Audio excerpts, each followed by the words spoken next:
I guess we didn't really call it activism at that time. I guess we called it more community organizing, because we just felt it was really important to do things to kind of help organize the community.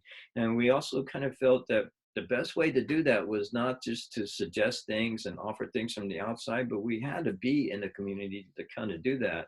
So a lot of us moved from San Jose State, moved into Japantown to actually live in the area to start doing that, in order to try to start these programs we wanted to do. I became very involved in the issue of the Vietnam War, and also, well, three things really. Uh, Getting Asian American studies started at San Jose State. That was one of the things. And then the other thing is really establishing an identity of being Asian American and what that meant. When I went to UCLA, um, that's where I did my first 2 years. I was searching for something different, something new. I could not relate to the sororities and the fraternities. And this was a time of the anti-war movement. So I actually first got involved with the Asian community with a newspaper, which is a radical newspaper at the time called Ghidra. The whole third world strikes period had just preceded when I was in high school. That was going on. One of my cousins was active at San Francisco State. My sister was a year or two older, had gone off to college and started sending me copies of Ghidra, movement newspaper, which I started reading. Seeing people who are very much community organizers, and at the same time they're feeling a different kind of movement. It's a different movement, and it's through self-expression. It's through music. It's hearing our stories in a different way. And that's what inspired me. That's what I remembered. And then when I came to San Jose and saw the beginning of Taiko, I felt the same very seed of energy. San Jose Taiko, they were like us.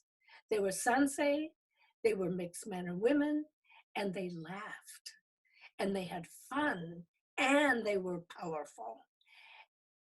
And then they were billeted with us, amongst the community, and they encouraged all of us that we should do it. And so we did.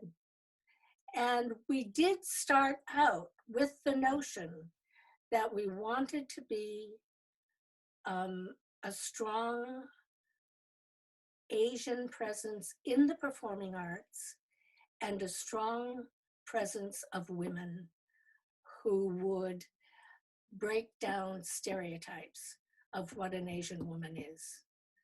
There was just a lot of nurturing going on. And so because of that, the activism that we practice, I think was passed to us from generations past, when you really think about it.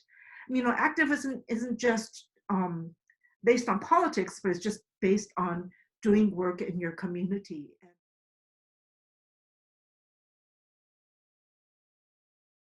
I guess there's both similarities and differences. One thing I appreciate of the current moment is that it's brought into very front of the mind, stark relief, how our history has led to where we are today. So I think that's been an eye-opening thing for a lot of people, that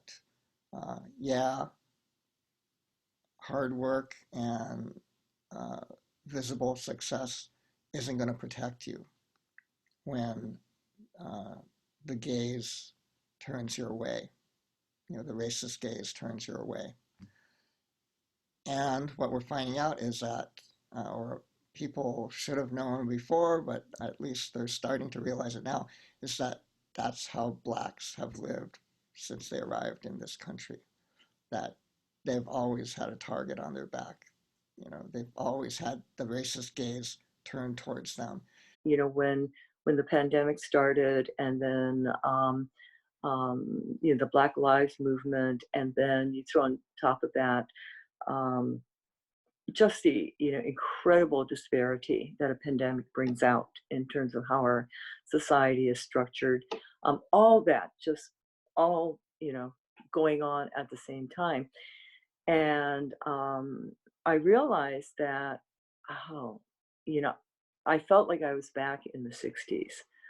We are being challenged with at a time that, with COVID and everything else, it's like how to be creative. And I think that's the exciting part, that people are searching and wanting, and almost being like, I have to do this, but it's at the same time calling people to call themselves inward, to really find those values inside, and how is it coming together in solidarity with another in a very genuine way.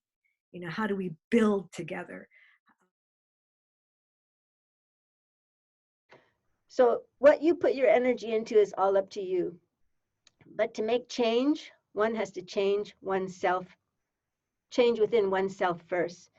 And that requires a lot of self-reflection and learning about others, and not only people, racism, police brutality, inequalities, but also about what's going on in the world as well. For example, global warming and land desecration. And talking to others and learning from others is very important. So what everyone is doing, coming to these meetings right now, is a step in the right direction, I think. And change starts from each one of us.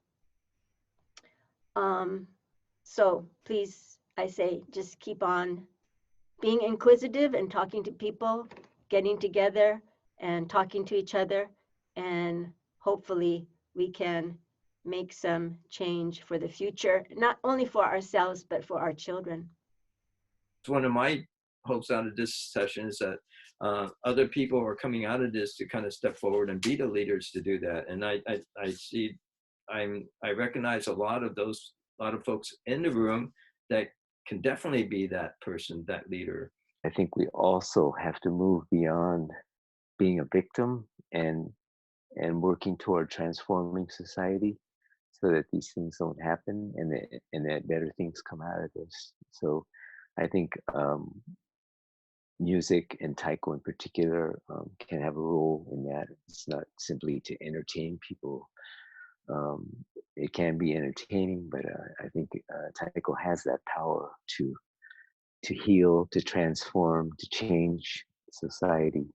So I think looking at it from that point, there's a way that people who play taiko can have a different role in this movement that's going on right now. I've been thinking a lot about compassion, and what does that mean? Being a Buddhist, and you have that background too, that that's a word of thinking that's part of Buddhism, and it's interpreted many different ways. And to me, I look at compassion as not just being compassionate or the feeling of compassion, but I think of compassion as a verb. So, you can have a lot of empathy, you can have a lot of sympathy, but how does that translate to compassion, which to me is a more active expression of all that?